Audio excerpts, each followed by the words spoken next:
দেশের নয়া আতঙ্ক শয়তানের নিঃশ্বাস। এটি একটি হেলুসিনেটিক ড্রাগ। এই ড্রাগ হায়োসিন, ডেভিলস ব্রেথ, শয়তানের নিঃশ্বাস, রোবট ড্রাগ নামেও পরিচিত।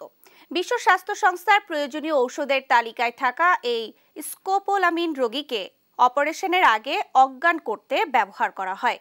এটি মস্তিষ্কের সিদ্ধান্ত গ্রহণের ক্ষমতা নষ্ট করে দেয়।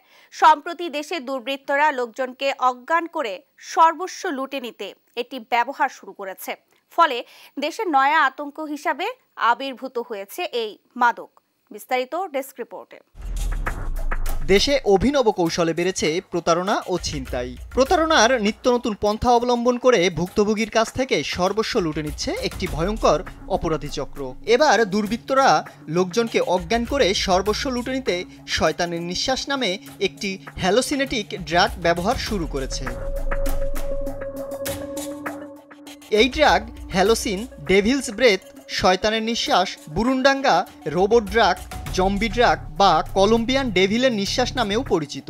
এটি বিশ্ব স্বাস্থ্য সংস্থার প্রয়োজনীয় ঔষধের তালিকায় রয়েছে। রোগীকে অপারেশনের আগে অজ্ঞান করতে এটা ব্যবহার করা হয়। এটি মস্তিষ্কের সিদ্ধান্ত গ্রহণের ক্ষমতা নষ্ট করে দেয়।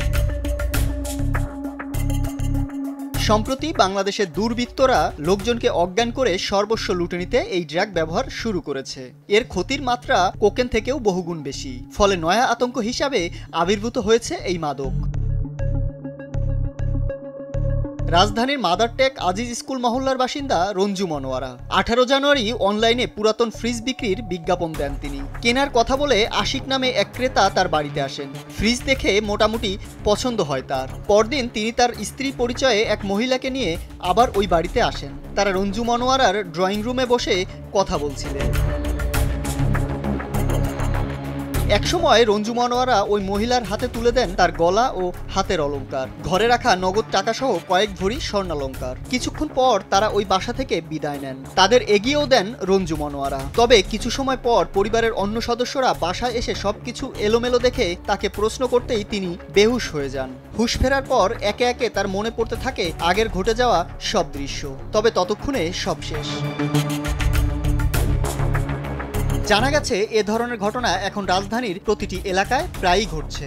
আর এ অপরাধ সংগঠিত করতে ব্যবহার করা হয় পৃথিবীর সবথেকে ভয়ঙ্কর নেশা শয়তানের নিঃশ্বাস বা স্কোপোলামিন। এ ড্রাগ 6 থেকে 12 ইঞ্চি দূরত্ব থেকে মানবদেহে প্রবেশ করানো যায়, যেমন হ্যান্ডশেকের মাধ্যমে, ঘ্রাণের মাধ্যমে, খাবারের সঙ্গে, চিরকুটের মাধ্যমে, কোমল পানীয়র সঙ্গে, বাতাসে ফু দিয়ে।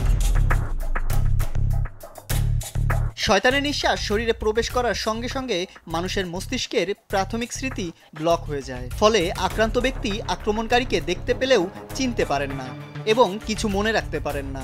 এর প্রভাবে শরীরে কোনো প্রতিরোধ ক্ষমতা থাকে না বা বাইরে কোনো আক্রমণে শরীর কোনো প্রতিক্রিয়া দেখানোর মতো অবস্থায়ও থাকে না।